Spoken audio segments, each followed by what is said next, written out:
Run this 1991 Mercury Mariner, 115 horse, inline 4-cylinder, oil-injected 2-stroke. On this motor, I replaced the throttle cable, new spark plugs, and new gear oil.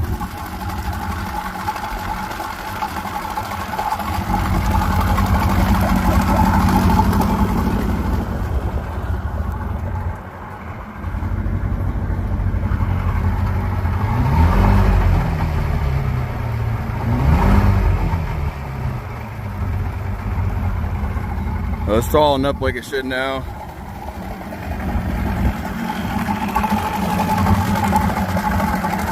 Motor's running good, pumping water good, shifting good, everything's working good like it should.